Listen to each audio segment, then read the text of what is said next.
ओम नमः शिवाय। जय श्री राम। साथियों,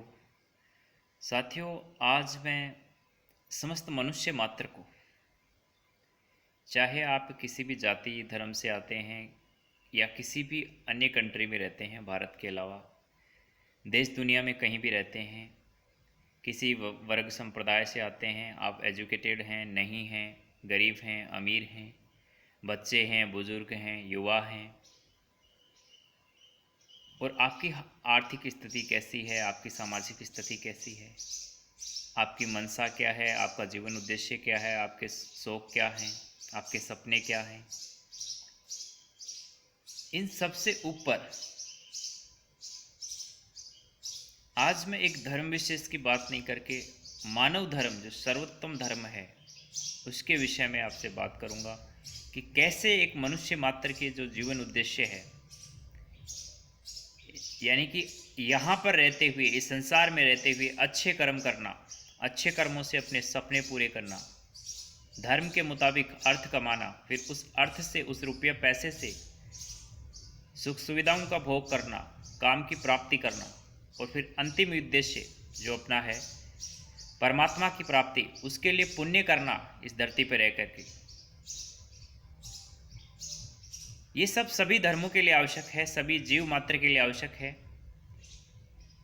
और विशेष करके मनुष्य जीव यानी कि मनुष्य योनि, हमारे सनातन शास्त्रों में भी कहते हैं कि देव दुर्लभ ये मनुष्य योनि, 84 लाख योनि भुगतने के पश्चात ये मनुष्य जीवन मिलता है, या शुभ कर्मों के अनुसार ये मनुष्य जीवन मिलता है। तो इस जीवन को व्यर्थ ना गवाएं। आपको प्रारब्ध से हो सकता है आप गरीब रहें, आपका किसी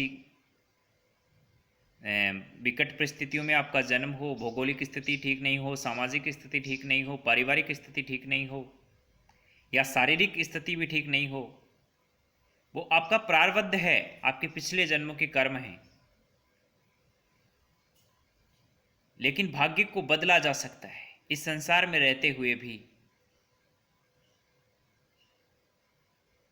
जैसे ही आप इस अपने कर्म बदलते हैं, आपका भाग्य बदल जाता है।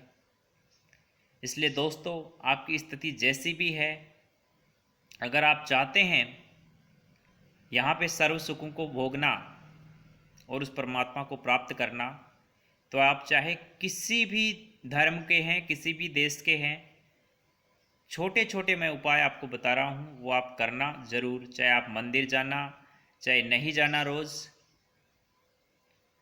लेकिन ये कार्य ज़रूर करना। तो साथियों, जब भी आप सुबह अपने बिस्तर से उठो, तो आप जिस भी धर्म को मानते हो, ईश्वर को मानते हो, अल्लाह को मानते हो, गॉड को मानते हो,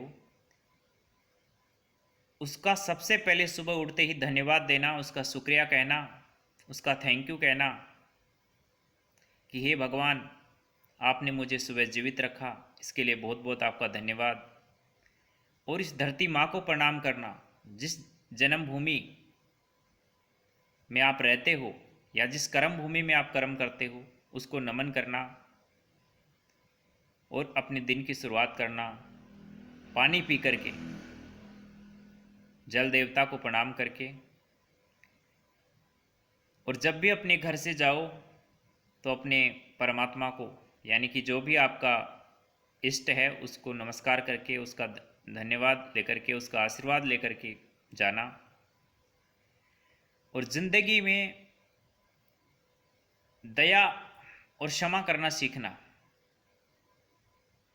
यानी कि किसी से जाने अनजाने में आपका प्रति कोई अपराध हो गया हो, कोई गलती हो गई हो, तो उसको क्षमा करना, क्योंकि क्षमा सबसे बड़ा धर्म है। और दूसरों के प्रति दया करना, कभी भी अपने जीवन में अपने पद का या अपनी किसी भी शक्ति का, चाहे बाहुबल की शक्ति हो, चाहे धन की शक्ति हो, या राजनीतिक शक्ति हो, या आपके पास से लठों की शक्ति हो, किसी भी शक्ति का दुरुपयोग मत करना। बेवजह किसी को सताना मत, और केवल अपने स्वार्थ के लिए मत जीना। व्यापार करो, बिजनेस करो, रुपया पैसा कमाओ, खूब कमाओ, लेकिन धर्म के मुताबिक कमाओ। धर्म के खिलाफ मत जाना। कभी भी कोई ऐसी वस्तु का व्यापार नहीं करना जिससे लोगों को नुकसान हो, युवाओं की ज़िंदगी खराब हो। कभी कोई ऐसी वस्तु नहीं बेचना जिससे समाज को तकलीफ हो, लोगों को तकलीफ हो।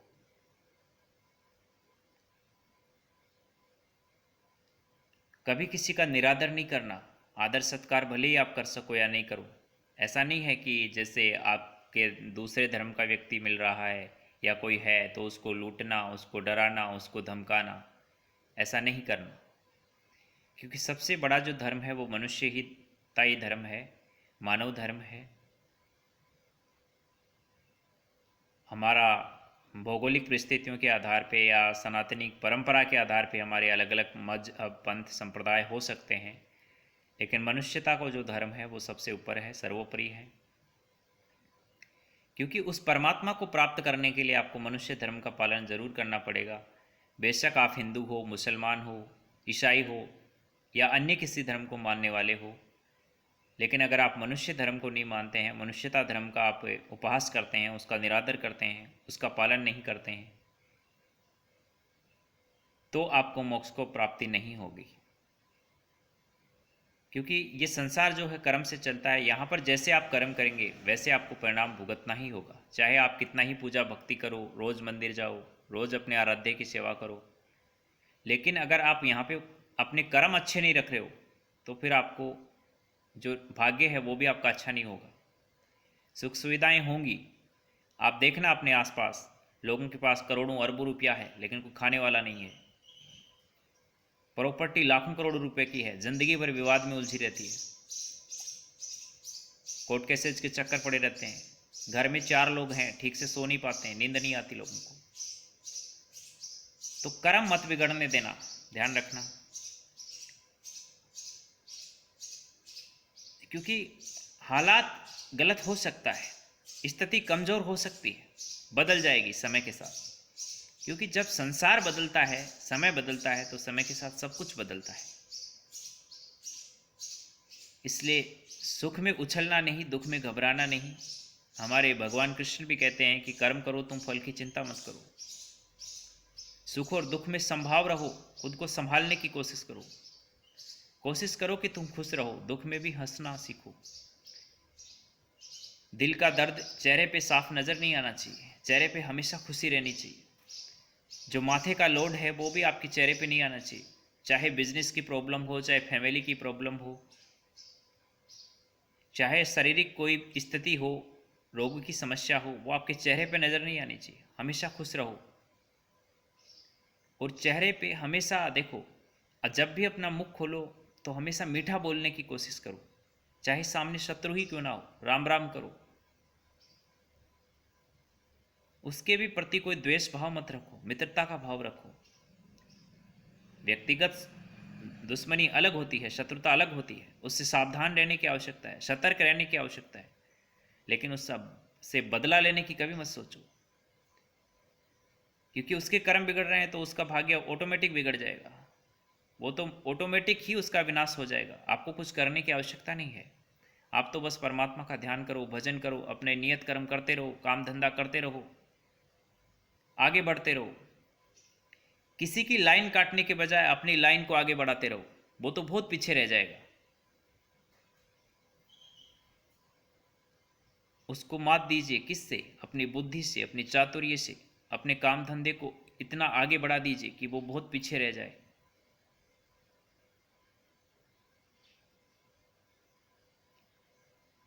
और किसी को कोई फर्क नहीं पड़ेगा दोस्तों। ये संसार है, यहाँ पर सब रिश्ते नाते हैं, सब स्वार्थ के वशीभूत हैं। आप देखो, माता पिता बच्चे को जन्म देते हैं, खूब चाव से पढ़ाते लिखाते हैं, पालन पोषण करते हैं, और वही बच्चा बड़ा होकर के अगर कमाए नहीं तो वही माता पिता उसको घर से बाहर भी निकालते हैं, बेघर भी कर देते हैं।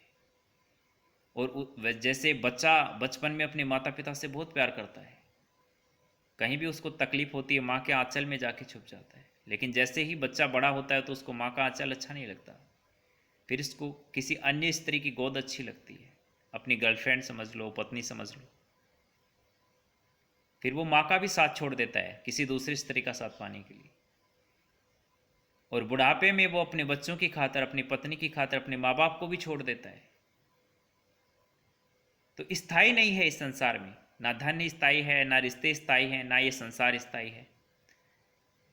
तो इस संसार में रहना है, धर्म के मुताबिक कर्म करना है, खूब रुपया पैसा कमाना है और पुण्य अर्जित करना है। केवल रुपया पैसा कमा के अपना पेट नहीं भरना है, अपने परिवार का पालन पोषण नहीं करना है। वो तो वैसे भी हो जाएगा, वो तो आप मांग के भी अपने परिवार का पालन पोषण कर सकते हैं। उसके लिए आपको कमाने की भी कोई आवश्यकता नहीं है। अगर भारत में रहते हैं तो आप, हमारे देश में भंडारे बहुत चलते हैं, आप खाना खा लीजिए, रह जाइए, धर्मशाला बहुत है। लेकिन ये जिंदगी नहीं है। जिंदगी सम्मान से जीना चाहते हैं, स्वाभिमान से जीना चाहते हैं, तो आपको पुरुषार्थ करना होगा, मेहनत करनी होगी, क्योंकि मेहनत से ही भाग्य बदलता है।